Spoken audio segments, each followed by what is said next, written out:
ಕುಸುಮ ಹೆಂಗೆ ಅಂತ ಅಂದರೆ ಅವಳಿಗೆ ಜೀವನದಲ್ಲಿ ಆಸೆ ಏನೂ ಇರಲ್ಲ. ಅವಳೊಂಥರ ಹೆಂಗೆ ಅಂದರೆ ಹುಡುಗನ ಥರನೇ, ಬಟ್ ಹುಡುಗಿ. ಬಟ್ ಅದಾದಮೇಲೆ ಚಂದ್ರ ನೋಡ್ಬಿಟ್ಟು ಇಲ್ಲ ಅಕ್ಷಿನೇ ಚೆನ್ನಾಗಿತ್ತು, ಈಗ ಅದನ್ನೇ ಮಾಡ್ಕೊಂಡು ಬನ್ನಿ ಅಂತ ಹೇಳಿದ್ರು. ಅದಾದಮೇಲೆ ಆ್ಯಕ್ಟ್ ಮಾಡಬೇಕಾಯ್ತು ಆ ಥರ. ತೊಟ್ಟಿ ಮನೆ, ಸುಣ್ಣದ ಗೋಡೆ, ಸೀಮೆ ಹಂಚು, ತೊಪ್ಪೆ ನೆಲ, ಇದನ್ನು ಒಂದು ಹಾಡಾಗಿ ನಾನು ಕಂಪೋಸ್ ಮಾಡೋಕ್ಕೆ ಶುರು ಮಾಡಿದಾಗೆಲ್ಲ ಸುಮಾರು ಟ್ರೈ ಮಾಡಿದಾಗೆಲ್ಲ ಏನಾಗ್ತಿತ್ತು, ಅದು ಒಂದು ಹಾಡಾಗಿಬಿಡ್ತಿತ್ತು. ಆ ಪದಗಳ ಒಂದೊಂದು ಪದಕ್ಕೂ ಒಂದೊಂದು ಜರ್ನಿ ಇದೆಯಲ್ಲ, ಒಂದೊಂದು ಕಲ್ಪನೆ ಇದೆಯಲ್ಲ, ಅದು ಮಿಸ್ ಆಗ್ಬಿಡ್ತಿತ್ತು. ತಾಯಿ, ತಂದೆ, ಆಮೇಲೆ ತಂಗಿ ಪಾತ್ರ, ಸೊ ಎಲ್ಲರೂ ಒಟ್ಟಿಗೆ ಬಂದ ತಕ್ಷಣ ಅದೊಂಥರ ನಮ್ಮನೆ ಅಂತ ಅನಿಸ್ಬಿಡುತ್ತೆ. ಅಲ್ಲಿ ಕುಸುಮನ್ಗೆ ಒಂದು ಫೋಟೋ ಸಿಗುತ್ತೆ. ಫೋಟೋ ಹಿಂದೆ ಏನೋ ಬರ್ದಿರುತ್ತೆ. ಏನು ಬರ್ದಿರುತ್ತೆ?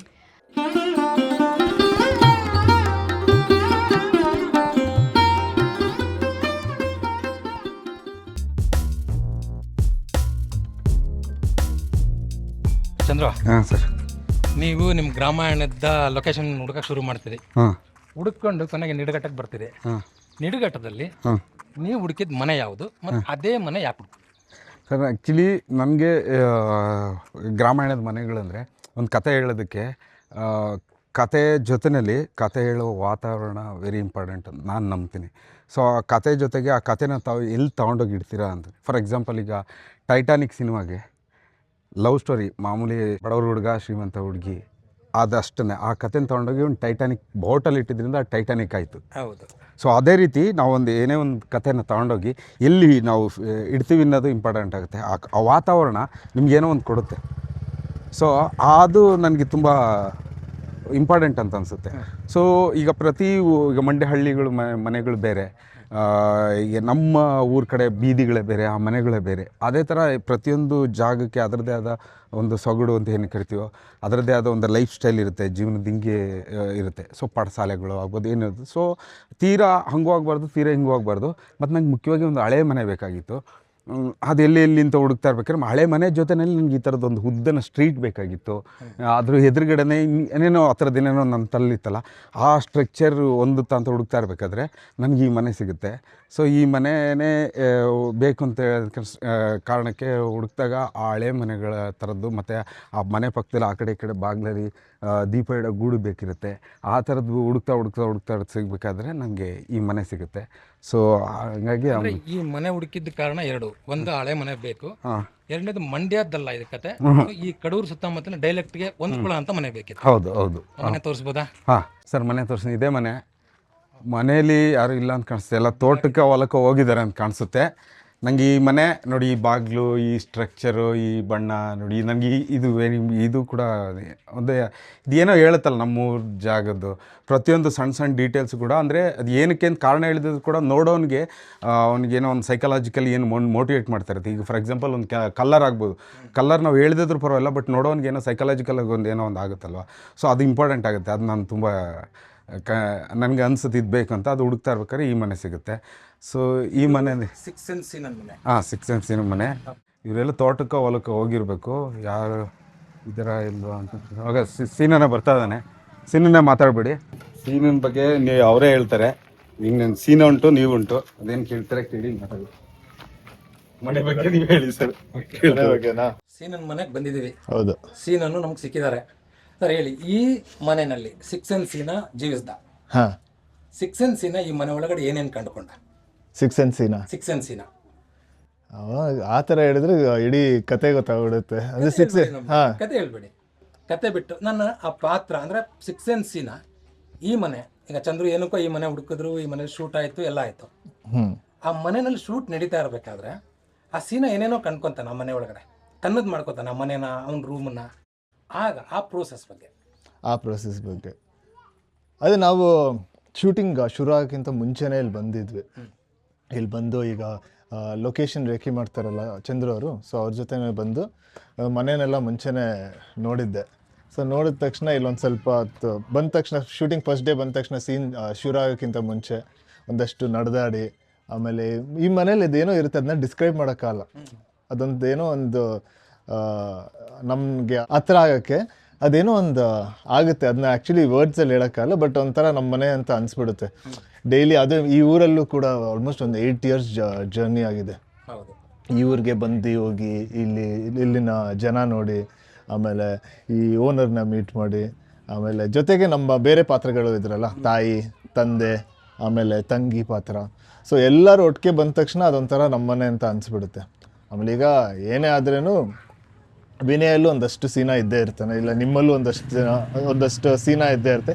ಸೀನನ್ ಕ್ಯಾರೆಕ್ಟರ್, ಸೀನನ್ ಪಾತ್ರ ಒಂದಷ್ಟು ಎಲ್ಲರ ಹತ್ರನೂ ಇರುತ್ತೆ. ಈಗ ಪಾತ್ರ ತೊಗೊಂಡ್ರೇನು ಸೀನಾ ಒಂದು ಕಡೆ, ವಿನಯ್ ಒಂದು ಕಡೆ, ಆಮೇಲೆ ಒಂದು ಕಡೆ ಝೀರೋ ಇರುತ್ತೆ. ಈಗ ನನ್ನ ಪರ್ಸ್ನಾಲಿಟಿನ ಒಂದಷ್ಟು ಮಿಕ್ಸ್ ಮಾಡಿ ಇವಾಗ ನೀವೇನು ಸೀನಾ ಗ್ರಾಮೀಣಲ್ಲಿ ಕಾಣ್ತೀರ ಆ ಸೀನಾ ಬಂದಿರೋದು.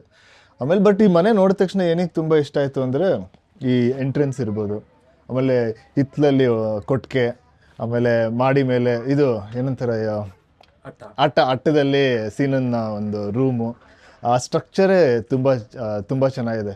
ಸೊ ಇದು ಒಳಗಡೆ ಹೋದ ತಕ್ಷಣವೇ ಒಂಥರ ಸೀನಂದ ಫೀಲ್ ಅದಾಗದೇ ಬಂದ್ಬಿಡುತ್ತೆ. ಆಮೇಲೆ ಒಂಥರ ಕಂಫರ್ಟ್, ಈಗ ನಮ್ಮ ಮನೆಗೆ ಹೋದಾಗ ಹೆಂಗೆ ಕಂಫರ್ಟ್ ಇರುತ್ತೆ ಅದೇ ರೀತಿ ಇಲ್ಲಿದ್ದಾಗ ಆ ಸೀನಂಗೆ ಅದೇ ಥರ ಒಂದು ಕಂಫರ್ಟ್ ಸಿಗುತ್ತೆ. ಸೀನಂಗೆ ಲವ್ ಹುಟ್ಟೋದು ಇಲ್ಲಿಂದನೇ? ಸೀನಂಗೆ ಲವ್ ಹುಟ್ಟೋದ? ಸೀನನ್ನಲ್ಲಿ ಯಾವಾಗಲೂ ಲವ್ ಇರುತ್ತೆ, ಅದನ್ನ ಕ್ಯಾರೆಕ್ಟರ್ನ ನೋಡಿದಾಗ ಅದು ಆಚೆ ಬರುತ್ತೆ ಅಷ್ಟೇ. ಸೀನ ನಾಯಕಿನ ನೋಡಿ ಹಾಡಲ್ಲಿ ಓಡ್ತಾನೆ ಇಲ್ಲಿಂದ. ಎಲ್ಲಿಂದ ಓಡಿದ್ ನೀವು? ಹೌದಿಲ್ಲೇ ಇಲ್ಲೊಂದು ಹಗ್ಗ ಹಾಕಿ ಇಲ್ಲೊಂದು ಇದು ಬಟ್ಟೆ ನೇತಾಕಿದ್ರು. ಸೊ ಅದು ಆ್ಯಕ್ಚುಲಿ ಸಿಂಗಲ್ ಶಾಟ್ ಮಾಡಬೇಕಂತ ಚಂದ್ರು ನಾವು ಆಲ್ಮೋಸ್ಟ್ ಒಂದು ಅರ್ಧ ದಿನ ಅದೇ ಸೀನ್ನ ಮಾಡಿದ್ದೀವಿ. ಸೊ ಅಲ್ಲಿ ಹೀರೋಯಿನ್ ಹಿಂಗೆ ಹೋಗ್ತಾರೆ, ಅದನ್ನ ನೋಡ್ಕೊಂಡು ಇಲ್ಲಿಂದ ಜಂಪ್ ಮಾಡ್ಕೊಂಡು ಅಲ್ಲಿ ಮಿಲ್ ಒಳಗಡೆ ಹೋಗ್ಬಿಟ್ಟು ನೋಡೋದು ಒಂದು ಸೀನು. ಆ ಸೀನ್ ಆ್ಯಕ್ಚುಲಿ ಈ ಸಾಂಗಲ್ಲಿ ತುಂಬ ಚೆನ್ನಾಗಿ ಬಂದಿದೆ. ಸೊ ಅದನ್ನ ಮಾಡೋಕ್ಕೂ ತುಂಬ ಚೆನ್ನಾಗಿತ್ತು. ಅದೇನಂದರೆ ಅದು ನೋಡೋಕೆ ತುಂಬ ಈಸಿ ಇರುತ್ತೆ, ಬಟ್ ಅದೇನಂದರೆ ಶರ್ಟ್ ಇರುತ್ತಲ್ಲ, ಶರ್ಟ್ನ ಎತ್ಕೊಂಡು ಹಾಕ್ಕೊಂಡು ಹೋಗೋದು, ಒಂದೊಂದ್ಸಲಿ ಕೈ ಜೊತೆಗೆ ಪಂಚೆ ಎತ್ಕೊಂಡು. ಸೊ ಶರ್ಟ್ ಹಾಕ್ಕೊಂಡು ಹೋಗೋದು ತುಂಬ ಡಿಲೇ ಆಗ್ತಾಯಿತ್ತು. ಸೊ ಅದಕ್ಕೆ ಶರ್ಟ್ನ ಹೆಗಲ್ ಮೇಲೆ ಹಾಕ್ಕೊಂಡು ಪಂಚೆನ ಕಟ್ಕೊಂಡು ಹೋಗೋದಂತ ಇತ್ತು. ಮಧ್ಯದಲ್ಲೇ ಶರ್ಟ್ ಎಲ್ಲೋ ಬಿದ್ದೋಗುತ್ತೆ ಅನಿಸುತ್ತೆ ಅದು ಇದರಲ್ಲಿ, ಬಟ್ ತುಂಬ ಚೆನ್ನಾಗಿತ್ತು ಅದು ಮಾಡೋಕ್ಕೆ, ಖುಷಿ ಆಯಿತು. ಸೊ ಅವತ್ತು ನೀವು ಒಂದು ಪಾತ್ರ ಆಗಿ ಬಂದು ಈ ಮನೇಲಿ ಜೀವಿಸಿದ್ರಿ. ಹೌದು. ಶೂಟಿಂಗ್ ಮುಗಿದಿದೆ, ಇನ್ನೇನು ರಿಲೀಸಿಗೆ ಸಿನಿಮಾ ಕಾಯ್ತಾ ಇದೆ, ಮತ್ತೆ ನಿಡಗಟ್ಟಕ್ಕೆ ಬಂದಿದ್ದೀವಿ. ಈಗ ಸೀನನ್ ಪಕ್ಕಕ್ಕಿಟ್ರೆ ವಿನಯ್ ಆಗಿ ಈ ಮನೆ ನೋಡಿದ್ರೆ ಏನಾಗ್ತದೆ? ಅದೇ ಈಗ ಅಷ್ಟು ಜರ್ನಿ ಮಾಡಿಬಿಟ್ಟು ಸೀನನ್ನ ಫುಲ್ ಪಕ್ಕಕ್ಕೂ ಇಡೋಕ್ಕಾಗಲ್ಲ. ಒಂದಷ್ಟು ಸೀನನ್ ಅಂಶ ವಿನಯಲ್ಲಿ ಉಳ್ಕೊಂಡಿದ್ರು ಇರ್ಬೋದು ಅಂತ ಅನಿಸುತ್ತೆ. ಸೊ ಒಂದಷ್ಟು ಸೀನ ನನ್ನಲ್ಲಿ ಇನ್ನೂ ಇರ್ತಾನೆ ಅಂತ, ಜೀವಿಸ್ತಾ ಇರ್ತಾನೆ ಅಂತ ಅನಿಸುತ್ತೆ. ಬಟ್ ಈಗ ಬಂದ ತಕ್ಷಣ ಎಲ್ಲ ಇಡೀ ಟೀಮು, ಆಮೇಲೆ ಇಲ್ಲಿ ಮಾಡಿರೋ ಒಂದಷ್ಟು ಸೀನ್ಗಳು, ಆಮೇಲೆ ಒಂದು ಚಿಕ್ಕ ಚಿಕ್ಕ ಇನ್ಸಿಡೆಂಟ್ಸ್ಗಳು, ಅದೆಲ್ಲ ಜ್ಞಾಪಕಕ್ಕೆ ಬರುತ್ತೆ. ನಾನೀಗ ಹೋಗಿ ಕುಸುಮನ್ಗೆ ಒಂದು 4 ಪ್ರಶ್ನೆ ಕೇಳಕ್ಕಿದೆ, ಈ ಮನೆಗೆ ಏನಕ್ಕೆ ಬಂದಿದ್ದು ಅಂತ ಕೇಳ್ಕೊಂಬರ್ತೀನಿ. ಆಮೇಲೆ ನಾವು ರಾಗಿ ಮಿಷನ್ ಹತ್ರ ಹೋಗೋಣ. ಕುಸುಮ ಸೀನು ನೋಡಿಕೊಂಡು ಈ ಮನೆಗೆ ಬರ್ತಾಳೆ, ಮೆಟ್ಲು ಹತ್ಕೊಂಡು ಒಂದು ರೂಮಿಗೆ ಹೋಗ್ಬೇಕು, ಅವ್ಳು ತಂಗಿ ಕುತ್ಕೊಂಡಿರ್ತಾಳೆ, ಬೊಂಬ ಡೈಲಾಗ್ ಅವಳ ಮನ್ಸಲ್ಲಿ ಹೇಳ್ಕೊತಾಳೆ. ಆ ಡೈಲಾಗ್ ನಮ್ಮ ಜನ ಅಲ್ಲೇ ನೋಡಿದಾರೆ, ಅದು ರಿಪೀಟ್ ಮಾಡೋದು ಬೇಡ. ಕುಸುಮನ್ಗೆ ಸೀನನ್ ಮನೆಗೆ ಬಂದಾಗ ಏನ್ ಅನ್ನಿಸ್ತಾ? ಆ್ಯಕ್ಚುಲಿ ಕುಸುಮ ಸೀನನ್ ಮನೆ ನೋಡಕ್ಕೆ ಬರಲ್ಲ, ಸೀನನ್ ರೂಮ್ ಮಾತ್ರ ನೋಡೋಕೆ ಬರ್ತಾಳೆ. ನನಗೇನೋ ಒಂದು ಕ್ಲೂ ಸಿಕ್ಕಿರುತ್ತೆ, ಅದನ್ನು ಹುಡ್ಕೊಂಡು ಅವ್ನ ರೂಮಿಗೆ ಬರ್ತೀನಿ. ಸೊ ಅವ್ನ ರೂಮ್ ಬಂದಾಗ ಅವನ ಆಸೆಗಳೇನು, ಅವನ ಕನಸುಗಳೇನು, ಅವ್ನ ಮುಂದೆ ಏನು ಮಾಡಬೇಕು ಅಂತ ಹೊರಟಿದ್ದಾನೆ. ಸೊ ಈಗ ಯಾವುದೇ ಒಂದು ಹುಡುಗಿಗಾದ್ರೂ ಒಂದು ಹುಡುಗನ ಇಷ್ಟಪಡೋದಕ್ಕಿಂತ ಮುಂಚೆ ಒಂದು ಸ್ವಲ್ಪ ಏನು ಆ ಹುಡುಗ ಅಂತ ತಿಳ್ಕೊಳ್ತಾರಲ್ವಾ. ಸೊ ಅದೇ ಥರ ನಾನು ಬರ್ತೀನಿ, ಬಂದು ಸೀನಾ ಏನು ಮಾಡ್ತಿದ್ದಾನೆ, ಅವ್ನ ರೂಮ್ ಹೇಗಿದೆ ಅಂತ ಒಂದಷ್ಟು ಎಲ್ಲ ವಿಚಾರಣೆಗಳನ್ನು ಮಾಡ್ತೀನಿ. ಸೊ ಅವ್ನ ಕನಸು ಏನು ಅನ್ನೋದು ನನಗೆ ಅಲ್ಲಿ ಗೊತ್ತಾಗುತ್ತೆ. ಸೊ ಅದಾದಮೇಲೆ ಅದ್ರ ಮೇಲೆ ನಮ್ಮದು ಕತೆ ಆಗಲಿ ಸಿನಿಮಾ ಆಗಲಿ ಹೋಗುತ್ತೆ. ಸೊ ಅಲ್ಲಿ ನನಗೊಂದಷ್ಟು ಕ್ಲೂಗಳು ಸಿಗುತ್ತೆ. ಅಲ್ಲಿ ಕುಸುಮನ್ಗೆ ಒಂದು ಫೋಟೋ ಸಿಗುತ್ತೆ, ಫೋಟೋ ಹಿಂದೆ ಏನೋ ಬರ್ದಿರುತ್ತೆ. ಏನು ಬರ್ದಿರುತ್ತೆ ಅದು? ಕುಸುಮ ಸುಮ್ಕೆ ಕುಂತ್ಕೊಂಡಿದ್ರು ಮನ್ಸಲ್ಲ ಅವಳೆ ಅಂತ ನಂದು ಆ ಫೋಟೋ ಹಿಂದೆ ಬರೆದ್ಬಿಟ್ಟು ಆ ಫೋಟೋನಲ್ಲಿ ಇಟ್ಟಿರ್ತಾರೆ. ಸೊ ಆ ಫೋಟೋ ನೋಡಿದಾಗ ಅಂದರೆ ಕುಸುಮ ಹೆಂಗೆ ಅಂತ ಅಂದರೆ ಅವಳಿಗೆ ಜೀವನದಲ್ಲಿ ಆಸೆ ಏನೂ ಇರಲ್ಲ. ಅವಳೊಂಥರ ಹೆಂಗೆ ಅಂದರೆ ಹುಡುಗನ ಥರನೇ, ಬಟ್ ಹುಡುಗಿ.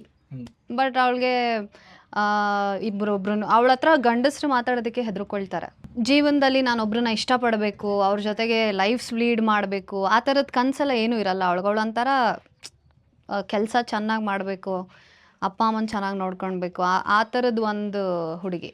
ಸೊ ಅಚಾನಕವಾಗಿ ಒಂದು ಹುಡುಗನ ಮೇಲೆ ಇಷ್ಟ ಆದಾಗ ಅವನ ಬಗ್ಗೆ ಎಲ್ಲ ಫುಲ್ ಎನ್ಕ್ವೈರಿ ಮಾಡಿ ಅವನು ಯೋಗ್ಯನಾ, ಅವನ ಜೊತೆ ನನ್ನ ಜೀವನ ಲೀಡ್ ಮಾಡ್ಬೋದಾ ಅನ್ನೋದನ್ನು ಆ ಕ್ಲೂ ಹುಡ್ಕೊಂಡು ಇಲ್ಲಿ ರೂಮಿಗೆ ಬರ್ತೀನಿ. ಅಲ್ಲಿ ಬಂದಾಗ ಅವನ ಆಸೆ ಕನಸುಗಳೆಲ್ಲ ನನಗೆ ಗೊತ್ತಾಗ್ತಾ ಹೋಗುತ್ತೆ. ಅಲ್ಲಿಂದ ಮುಂದಕ್ಕೆ ಅವನ ಮೇಲೆ ಲವ್ ಆಗುತ್ತೆ, ಆಗಿದ್ಮೇಲೆ ಎನ್ಕ್ವೈರಿ ಶುರು ಆಗುತ್ತೆ. ಆದ್ಮೇಲೆ ಬರೋದಲ್ವ ಇಲ್ಲಿಗೆ. ಆದ್ಮೇಲೆ ಮುಗಿಸ್ಕೊಂಡು ಹೋದ್ಮೇಲೆ ಕನ್ಫರ್ಮ್ ಆಗೋದು. ಓಕೆ, ಇವನ ಜೊತೆ ಜೀವನ ಸಾಗಿಸ್ಬೋದು, ಇವನು ಚೆನ್ನಾಗಿ ನೋಡ್ಕೊಳ್ತಾನೆ ಅಂತ. ಕುಸುಮ ಇದರಲ್ಲಿ ಬೇಸಾಯ ಹೊಡಿತಾಳೆ. ಫಸ್ಟ್ ಟೈಮ್ ನೀವು ಗದ್ದೆಗೆ ಇಳಿದು ನೇಗ್ಲು ಹಿಡ್ಕೊಂಡು ಅಂತ ಎತ್ತೊಡಿಬೇಕಾದ್ರೆ ಏನು ಫೀಲ್ ಆಯ್ತು? ಆ್ಯಕ್ಚುಲಿ ಒಂದು ಹೊಸ ಎಕ್ಸ್ಪೀರಿಯನ್ಸ್ ಅದು ನನಗೆ. ಅಂದರೆ ಅದು ಹೊಸೊಬ್ರು ಪ್ರಾಣಿಗಳಿಗೆ ಹೊಸೊಬ್ರದ್ದು ಪರಿಚಯ ಇಲ್ಲ ಅಂದರೆ ಅವು ಮಾತಾಡಲ್ಲ ಅಲ್ವಾ. ಸೊ ಅದಕ್ಕೆ ನಮ್ಮ ಚಂದ್ರು ಸರ್ ಏನು ಮಾಡಿದ್ರು, 1-2 ದಿನಕ್ಕಿಂತ ಮುಂಚೆನೇ ಅದಕ್ಕೆ ಬೆಲ್ಲ, ಅದೇನೇ ಅಕ್ಕಿ, ಬಾಳೆಹಣ್ಣು ಬೆಲ್ಲ ತುಂಬ ಇಷ್ಟ ಅಲ್ವಾ, ಬಾಳೆಹಣ್ಣು ಬೆಲ್ಲ ತರಿಸ್ಕೊಂಡು ಅದಕ್ಕೆ ಕೊಡ್ತಾ, ನೀನು ಆರಾಮಾಗಿ ಮಾತಾಡ್ಸ್ಕೊಂಡು ಅದಕ್ಕಿರು, ಒಂದು ಸತಿ ನೀನು ವಾಸನೆ ಕಂಡು ಹಿಡ್ಕೊಂಡ್ರೆ ಅದು ನೆಕ್ಸ್ಟ್ ನೀನು ಶೂಟ್ ಮಾಡಿದಾಗ ಅಥವಾ ಅದ್ರ ಜೊತೆಗೆ ನೀನು ಒಡನಾಟ ಬೆಳೆಯುತ್ತೆ, ಈಸಿ ಆಗುತ್ತೆ ಅಂದರೆ. ಸೊ ಅದನ್ನು ಮಾಡ್ತಾ ಹೋದೆ. ಅದು ಶೂಟ್ ಮಾಡುವಾಗ ತುಂಬ ಚೆನ್ನಾಗಿ ನನ್ನ ಜೊತೆಗೆ ಒಡನಾಟ ಇತ್ತು, ತುಂಬ ಖುಷಿ ಆಯಿತು. ಅಂದರೆ ಅದೊಂಥರ ಲೈಫಲ್ಲಿ ಎಕ್ಸ್ಪೀರಿಯನ್ಸ್ ಅದು ನನಗೆ. ಕುಸುಮನ್ಗೆ ಇನ್ನೂ ಹೆಚ್ಚು ಪ್ರಶ್ನೆ ಕೇಳಕ್ಕಿದೆ. ಈಗ ನಾನು ಮತ್ತೆ ಸೀನಾ ಸ್ವಲ್ಪ ರಾಗಿ ಮಿಲ್ ಹತ್ರ ಹೋಗಿ ಬರ್ತೀವಿ. ರಾಗಿ ಮಿಷನ್ ಹತ್ರ ಹೋಗೋಣ ಬನ್ನಿ ಹೋಣ. ನಾನು ಹಿಂಗೆ ಸಾಂಗಲ್ಲಿ ಬಂದಲ್ಲ ಅದೇ ರೀತಿ ಬರ್ತೀನಿ. ರಾಗಿ ಮಿಷನ್ ಅನುಭವ ಹಾಂ, ಸರ್, ನಿಮ್ಗೆ ಹೆಚ್ಚು ನಿಮ್ಮ ಸಿನಿಮಾ ಅಲ್ಲೇ ನಡೆಯುತ್ತೆ. ಯಾಕಂದ್ರೆ ನೀವು ಕುಸುಮನ್ನ ಫಸ್ಟ್ ನೋಡೋದು ಹೇಳ್ಬೇಕಂದ್ರೆ ಲೈನ್ ಹೊಡೆಯೋದು ಅಲ್ಲೇನೆ. ಹಾಂ ಹೌದು, ಅದರಲ್ಲೂ ಮೋಟರ್ ರಿವೈಂಡಿಂಗ್ ಮಾಡೋ ಇದ್ರೊಳಗಡೆ. ಕರೆಕ್ಟ್. ಹಾಂ, ಇಲ್ಲಿಗೆ ಬಂದರೆ ಏನು ನೆನಪಾಗತ್ತೆ? ಇಲ್ಲಿಗೆ ಬಂದರೆ ಇದು ಸೀನ್ ಏನಂದರೆ, ನಾವು ಹಿಂಗೆ ನಾನು ಹೊಡ್ಕೊಂಡು ಬರ್ತೀನಿ, ಇಲ್ಲಿ ರಾಗಿ ಏನೋ ಒಳಗಡೆ ಆಗ್ತಿರ್ತಾರೆ. ಸೊ ಅಲ್ಲಿ ಬಂದ ತಕ್ಷಣ ಫಸ್ಟ್ ಟೈಮ್ ಏನಾಯ್ತು ಅಂದರೆ, ಹಿಂಗೆ ಬಂದ ತಕ್ಷಣ ಅದು ಜಾಸ್ತಿ ಆಗೋಯ್ತು. ಜಾಸ್ತಿಯಾಗಿ ನಾನು ನ್ಯಾಚುರಲ್ ಆಗಿ ಶುರು ಆಗೋಯ್ತು. ಆಮೇಲೆ ಕಟ್ ಅಂತ ಹೇಳಿದ್ರು. ಅದಾದಮೇಲೆ ಅವ್ರಿಗೇನಂದರೆ, ಇಲ್ಲ ಅದೇ ಚೆನ್ನಾಗಿತ್ತು, ಈಗ ಆಮೇಲೆ ತಿರ್ಗಾ ಬಂದಾಗ ಬರಲಿಲ್ಲ. ಸೊ ಅದಾದಮೇಲೆ ನಾನು ಆ್ಯಕ್ಟ್ ಮಾಡಬೇಕಾಯ್ತು. ಫಸ್ಟ್ಗೆ ನ್ಯಾಚುರಲ್ ಆಗಿ ಬಂತು. ಫಸ್ಟ್ ನ್ಯಾಚುರಲ್ ಆಗಿ ಬಂತು, ಬಟ್ ಆ ಸೀನ್ನ ಕಟ್ ಮಾಡಿಬಿಟ್ರು, ಅಕ್ಷಿ ಮಾಡಿಬಿಟ್ಟೆ ಅಂತ. ಬಟ್ ಅದಾದಮೇಲೆ ಚಂದ್ರ ನೋಡ್ಬಿಟ್ಟು, ಇಲ್ಲ ಅಕ್ಷಿನೇ ಚೆನ್ನಾಗಿತ್ತು, ಈಗ ಅದನ್ನೇ ಮಾಡ್ಕೊಂಡು ಬನ್ನಿ ಅಂತ ಹೇಳಿದ್ರು. ಅದಾದಮೇಲೆ ಆ್ಯಕ್ಟ್ ಮಾಡಬೇಕಾಯ್ತು ಆ ಥರ. ಕುಸುಮನ್ನ ನೀವು ಹೆಚ್ಚು ಇಲ್ಲಿ ನೋಡ್ತೀರಿ. ಹೌದು, ತಡ್ಕ ಹಾಡು ಶುರು ಆಗುತ್ತೆ. ಆಗ ಅಲ್ಲಿಂದ ಓಡ್ ಬಂದು ಹಿಂದಿಂದ ನಿಂತ್ಕೊಂಡು ರಾಗಿ ಹಾಕೋದೆಲ್ಲ ನೋಡ್ತೀರಿ. ಸೊ ಕುಸುಮ ಮತ್ತು ನಿಮ್ಮ ಇಬ್ಬರ ಆ ಲವ್, ಆ ಇಂಟಿಮೆಸಿ ಹೆಚ್ಚು ಜಾಸ್ತಿ ಆಗ್ತಾ ಹೋಗೋದು ಇಲ್ಲಿ ಮತ್ತೆ ವೈಂಡಿಂಗ್ ಶಾಪಲ್ಲಿ. ಹೌದು. ಇಲ್ಲಿ ಕುಸುಮನ್ ನೋಡ್ಬೇಕಾದ್ರೆ ಏನೇನೆಲ್ಲ ಆಯ್ತು ಅಂದ್ರೆ ಎಷ್ಟು ಕಟ್ಸ್ ಆಯ್ತು ಅಂದರೆ ಇದು ಅದೊಂದು ಸಿಂಗಲ್ ಶಾಟ್ ತೆಗಿಬೇಕಾಯ್ತು. ಅಲ್ಲಿಂದ ಜಂಪ್ ಮಾಡ್ಕೊಂಡು ಬಂದು ಇಲ್ಲಿ ಬರ್ತೀನಿ, ಅಷ್ಟೊತ್ತಿಗೆ ಕುಸುಮನು ಈ ಕಡೆ ಬಂದಿರ್ತಾರೆ. ಸೊ ಅದನ್ನು ರಿಪೀಟ್ ಒಂದು 2-3 ಸಲ, ಅಂದರೆ ಒಂದೊಂದ್ಸಲಿ ಪಂಚೆ ಕಾಲಕ್ಕೆ ಸಿಕ್ಕಾಕೊಂತ ಇತ್ತು, ಇಲ್ಲ ಶರ್ಟ್ ಬಿದ್ದೋಗ್ತಾ ಇತ್ತು, ಇಲ್ಲ ಕ್ಯಾಮ್ರಾ ತುಂಬ ಮುಂಚೆ ಬಂದಿರ್ತಾ ಇತ್ತು. ಸೊ ಅದು ನೋಡೋಕ್ಕೆ ಸಿಂಪಲಾಗಿ ಕಾಣಿಸಿದ್ರೂ ಅದು ಆ ಶಾರ್ಟ್ ಮಾಡೋಕ್ಕೆ ಒಂದು ತುಂಬ ಸಲ ಟ್ರೈ ಮಾಡಿದ್ವಿ. ಬಟ್ ಕೊನೆಗೆ ಚೆನ್ನಾಗಿ ಬಂದಿದೆ. ಬಟ್ ಈ ಸಾಂಗ್ ನೋಡಿದ್ರೇನು ನೀವು, ಇದಕ್ಕೆ ಕೊರಿಯೋಗ್ರಫಿ ಯಾರೂ ಇರಲಿಲ್ಲ. ನಮ್ಮ ಡೈರೆಕ್ಟರೇ ಸೀನ್ಸ್ನೆಲ್ಲ ಒಂದು ಸ್ಟೋರಿ ಬೋರ್ಡ್ ಬರೆದು ಸಾಂಗಿಗೆ ಅವರೇ ಮಾಡಿದ್ದು. ಸೊ ಅದರಲ್ಲಿ ನೋಡಿದ್ರೆ ನೀವು ದಿನಚರಿಯಲ್ಲಿ ಡೈಲಿ ರೂಟೀನಲ್ಲಿ ಹೇಗೆ ನೋಡ್ತೀವಿ ಹಾಗೆ ನೋಡ್ಬೋದು. ಮಿಲ್ಲಲ್ಲಿರ್ಬೋದು, ವೈಂಡಿಂಗ್ ಶಾಪಲ್ಲಿರ್ಬೋದು, ಸುಮ್ಮನೆ ಬೈಕಲ್ಲಿ ಹೋಗ್ಬೇಕಂದ್ರೆ ಅಕಸ್ಮಾತ್ ಸಿಕ್ಕಿರೋದು. ಸೊ ತುಂಬ ನ್ಯಾಚುರಲ್ ಆಗಿ, ತುಂಬ ರಿಯಲಿಸ್ಟಿಕ್ ಆಗಿ ಸಾಂಗ್ ತೆಗ್ದಿದ್ದಾರೆ. ಅದಕ್ಕೆ ತುಂಬ ಇಷ್ಟ. ಈ ಪಿಕ್ಚರೈಸೇಷನ್ ಅಂದರೆ ಈ ಸಾಂಗ್ ಅದು ತುಂಬ ಚೆನ್ನಾಗಿ ಬಂದಿದೆ. ಸೊ ಈ ಹಾಡಿನ ಬಗ್ಗೆ ಮಾತಾಡ್ಬೇಕಾದ್ರೆ ಈ ಹಾಡಿಗೆ ಸಂಗೀತ ಕೊಟ್ಟವ್ರನ್ನ ನಾವು ಮಾತಾಡಿಸ್ಬೇಕಾಗುತ್ತೆ. ಕರೆಕ್ಟು, ನಮ್ಮ ಪೂರ್ಣ ಅವರು. ಪೂರ್ಣ ಎಲ್ಲಿದೆ? ಮಿಲ್ಲೊಳಗೆ ಸೇರ್ಕೊಂಡಿದ್ದಾರೆ ಪೂರ್ಣ. ಬನ್ನಿ. ಪೂರ್ಣ ಕಮ್. ಎಸ್, ಆ ಬಾಟ್ಲಿ ಇಸ್ಕೊಳ್ಳಿ. Hi sir. ಹಾಯ್, ಹೇಗಿದ್ದೀರಾ? ನಮಸ್ಕಾರ.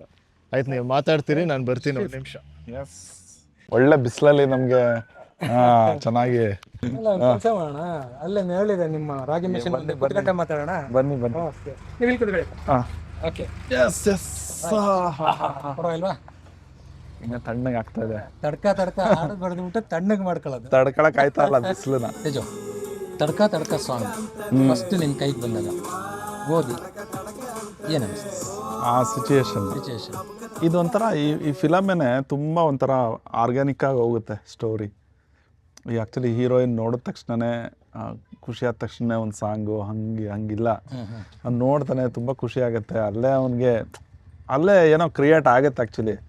ಬಟ್ ಅಷ್ಟರಲ್ಲೇ ಅಲ್ಲೇನೋ ಲವ್ ಆಗಿಬಿಡುತ್ತೆ ಅನ್ನೋ ಥರ ಇಲ್ಲ. ಅದೊಂದು ಪ್ರೋಸೆಸ್. ಅವಳು ಏನು ಮಾಡ್ತಾಳೆ, ಅವಳು ಹೆಂಗಿದ್ದಾಳೆ, ಒಂದೇ ಊರು ಅಲ್ವಾ, ಅದರಲ್ಲಿ ಆ ಪ್ರೋಸೆಸ್ ಒಳಗಡೆ ಅದ್ಯಾವುದೋ ಒಂದು ಸಂದರ್ಭ ಬಂದಾಗ ಸ್ಟ್ರೈಕ್ ಆಗಿಬಿಡುತ್ತೆ. ಆ ಥರದ್ದೊಂದು ಸಿಚುಯೇಷನ್ ಇದೆ. ಯಾವಳೋ ಇವಳು ರಾಮನಹಳ್ಳಿ ರಾಕೆಟ್ ಅಂತ. ಅದು ಹಂಗೆ ಚಂದ್ರು ಮತ್ತು ತ್ರಿಲೋಕ್ ಎಲ್ಲ ಡಿಸ್ಕಸ್ ಮಾಡಬೇಕಾದ್ರೆ ತ್ರಿಲೋಕ್ ತ್ರಿವಿಕ್ರಮ್ ಲಿರಿಕ್ ಬರೆದಿರೋದು.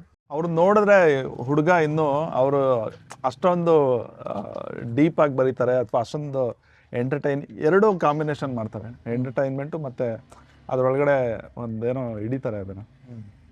ಅದು ತುಂಬ ಚೆನ್ನಾಗಿ ಬರ್ಕೊಟ್ರು. ನಿಮ್ದು ಫಸ್ಟ್ ಆಡ್ಬಿಟ್ರಲ್ಲ ಹೋಲಿಸ ಮಲ್ಲಿಗೆ, ಅದ್ರಲ್ಲಿ ನಂಗೆ ತುಂಬ ವಿಶೇಷ ಅನ್ಸೋದು, ಸಾಮಾನ್ಯವಾಗಿ ಒಂದು ಹಾಡು ಅಂದರೆ ವಾಕ್ಯ ಇರುತ್ತೆ, ಪ್ರಾಸ ಇರುತ್ತೆ, ಆ ಪ್ರಾಸ ಬದ್ಧವಾಗಿ ಹೋಗುತ್ತೆ, ಅದಕ್ಕೆ ತಕ್ಕನ ಟ್ಯೂನ್ ಮಾಡ್ತಾ ಹೋಗ್ತದೆ. ಆದರೆ ಆ ಹಾಡಲ್ಲಿ ಒಂದು ವಾಕ್ಯ ಇಲ್ಲ, ಎರಡನೇದು ಪ್ರಾಸ ಕಮ್ಮಿ, ಬರೀ ನುಡಿಗಟ್ಟುಗಳು.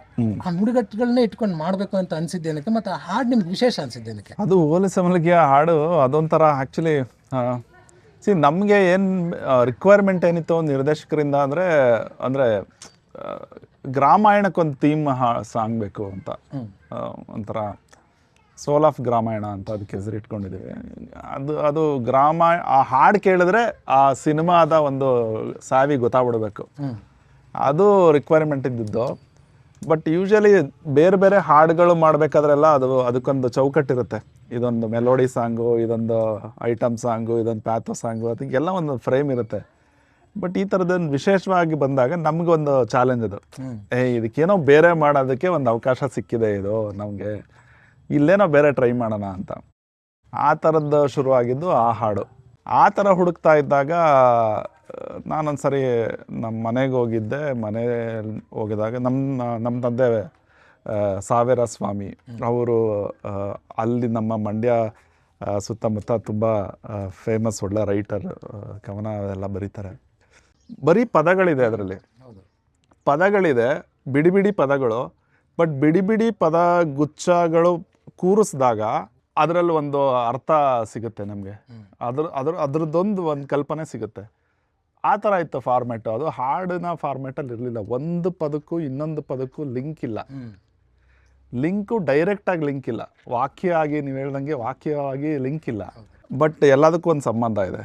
ಅದು ನೋಡಿದ ತಕ್ಷಣ ಅನಿಸ್ಬಿಡ್ತು ಇದನ್ನು ಯೂಸ್ ಮಾಡಬೇಕು ಅಂತ. ನಾನು ಚಂದ್ರು ಅವ್ರಿಗೆ ಕಳಿಸ್ದೆ, ನೋಡಿ ಹಿಂಗಿದೆ ಲಿರಿಕ್ ಅಂದರೆ ಅವ್ರಿಗೆ ಸಖತ್ ಖುಷಿ, ಸಖತ್ತಾಗಿದೆ ಏನೋ ಮಾಡಿ ಅಂತ. ಹೋಲಿಸ ಮಲಗ್ಯ ಅಂತಂದರೆ ಗಾಳಿಗೆ ಕರೆಯೋದು, ಈ ಭತ್ತ ಎಲ್ಲ ತೂರ್ಬೇಕಾದ್ರೆ ಬಾ ಗಾಳಿಗೆ ವೆಲ್ಕಮ್ ಮಾಡೋ ಥರದ್ದೊಂದು ಪದ ಅದು. ಸೊ ಆ ಥರದ ಪದಗಳು. ಓಲೆ ಗೋಪರಕ ಅಂತ ಅದು ಒಂದು ನಮ್ಮ ಕಡೆ ಪದ, ಎಲ್ಲ ಗ್ರಾಮೀಣ ಪದಗಳು. ಸೊ ಇದನ್ನು ಎಲ್ಲ ಕನೆಕ್ಟ್ ಮಾಡಿ ಏನೋ ಮಾಡಬೇಕು ಅಂತೂ ಅನ್ನಿಸ್ತು. ಬಟ್ ಕಂಪೋಸಿಷನ್ ಕುತ್ಕೊಂಡಾಗ ಒಂದು ಚಾಲೆಂಜ್ ಬಂತು. ಒಂದೊಂದು ಈ ನೋಡಿ, ತೊಟ್ಟಿ ಮನೆ, ಸುಣ್ಣದ ಗೋಡೆ, ಅದೆರಡಕ್ಕೂ ಒಂದು ಸಂಬಂಧ ಇದೆ. ಆದರೆ ಅದೆರಡರ ನಡುವೆ ಏನೋ ಒಂದು ಹಾಡಿನ ಲಿಂಕ್ ಇಲ್ಲ. ಈ ಥರದ ಪದಗಳಿದ್ದಾಗ ಏನಾಗುತ್ತೆ, ತೊಟ್ಟಿ ಮನೆ ಅಂದ ತಕ್ಷಣ ತೊಟ್ಟಿ ಮನೆ ಕಲ್ಪನೆ ಬರಬೇಕು ನಮಗೆ. ಕಲ್ಪನೆ ಬಂದು ಆ ಜರ್ನಿ ಒಳಗಡೆ ಹೋಗೋಕೆ ಒಂದು ಟೈಮ್ ಬೇಕು. ನಾನು ಅದೆರಡನ್ನೂ ಕನೆಕ್ಟ್ ಮಾಡಿದ್ರೆ, ತೊಟ್ಟಿ ಮನೆ, ಸುಣ್ಣದ ಗೋಡೆ, ಸೀಮೆ ಹಂಚು, ತೊಪ್ಪೆ ನೆಲ, ಇದನ್ನು ಒಂದು ಹಾಡಾಗಿ ನಾನು ಕಂಪೋಸ್ ಮಾಡೋಕ್ಕೆ ಶುರು ಮಾಡಿದಾಗೆಲ್ಲ ಸುಮಾರು ಟ್ರೈ ಮಾಡಿದಾಗೆಲ್ಲ ಏನಾಗ್ತಿತ್ತು, ಅದು ಒಂದು ಹಾಡಾಗ್ಬಿಡ್ತಿತ್ತು. ಆ ಪದಗಳ ಒಂದೊಂದು ಪದಕ್ಕೂ ಒಂದೊಂದು ಜರ್ನಿ ಇದೆಯಲ್ಲ, ಒಂದೊಂದು ಕಲ್ಪನೆ ಇದೆಯಲ್ಲ, ಅದು ಮಿಸ್ ಆಗ್ಬಿಡ್ತಿತ್ತು. ಹಾಗಾಗಿ ಇದನ್ನು ಬಿಡಿ ಬಿಡಿಯಾಗೇ ಇಟ್ಕೊಂಡು ಪ್ರತಿ ಪದ ಕೇಳಿದಾಗಲೂ ನಮ್ಮ ಇಮ್ಯಾಜಿನೇಷನ್ ಹೋಗಬೇಕು, ಅದಕ್ಕೊಂದು ಸ್ಪೇಸ್ ಬೇಕು. ಆ ಸ್ಪೇಸ್ ಕೊಟ್ಟಂಗೂ ಇರಬೇಕು, ಅದು ಒಂದು ಹಾಡಾಗೂ ಇರಬೇಕು. ಆ ಥರದ್ದೇನೋ ಒಂದು ಪ್ರಯತ್ನ ಮಾಡಿದ್ದಿದ್ದು. ಹಾಗಾಗಿ ನನಗೆ ಪರ್ಸ್ನಲಿ ತುಂಬ ವಿಶಿಷ್ಟವಾದ ಹಾಡು ಇದಕ್ಕೆ. ಯಾಕೆಂದರೆ ಅದೇನೋ ಅದನ್ನು ಕ್ರ್ಯಾಕ್ ಮಾಡಿದ್ವಿ, ಅದು ಕೇಳಿದಾಗ ನನಗೆ ಆ ಜರ್ನಿ ಒಳಗಡೆ ಹೋಗ್ತೀವಿ ಅಂತ ಅನ್ನಿಸ್ಬೇಕು ಅನ್ನೋದು ಐಡಿಯಾ ಇದ್ದಿದ್ದು. ಅದು ಕೇಳಿದವರೆಲ್ಲರೂ ಅದನ್ನು ಅದು ವರ್ಕ್ ಆಗಿದೆ. ಹಂಗಾಗಿ ನನಗೆ ಅದು ಪರ್ಸ್ನಲಿ ತುಂಬ ಖುಷಿಯಾದ ಹಾಡು. ಇವಾಗ ನೀವು ಇಲ್ಲಿ ಬಿಸಿಲು ಅಂದ್ಬಿಟ್ಟು ಇಲ್ಲಿ ಬಂದು ನೆರಳಲ್ಲಿ ಕುತ್ಕೊಂಡಾಯಿತು, ಆದರೆ ಮಾತಾಡೋಕೆ ಭಾಳ ಇದೆ. ಯಾಕಂದರೆ ಚಂದ್ರ ಜೊತೆ 1 ವರ್ಷ 2 ವರ್ಷ ಅಲ್ಲ, ಸುಮಾರು 8 ವರ್ಷದ ಜರ್ನಿ ಇದೆ. ನಿಮ್ದಾಗಿರ್ಬೋದು, ವಿನಯ್ ಸರ್ದಾಗಿರ್ಬೋದು. ಆ 8 ವರ್ಷದ ಜರ್ನಿನ ಒಂಚೂರು ಎಲ್ಲರೂ ತಂಪಾಗಿರೋ ಕಡೆ ಕುತ್ಕೊಂಡು ಮಾತಾಡುವ. ಖಂಡಿತ ಇದು ಸ್ವಲ್ಪ ಹಾರ್ಶ್ ಆಗ್ತಿದೆ. ಹಾರ್ಶ್ ಆದ ತಕ್ಷಣ ಇನ್ನೂ ಬೇರೆ ಬೇರೆ ವಿಚಾರಗಳೆಲ್ಲ ಬರುತ್ತೆ. ಬೇಡ, ತಂಪಾಗಿದ್ದಾಗ ಸ್ವಲ್ಪ ತಣ್ಣಗಿರೋದು ಒಳ್ಳೆ ವಿಚಾರಗಳು ಮಾತಾಡೋಣ. Yes yes S.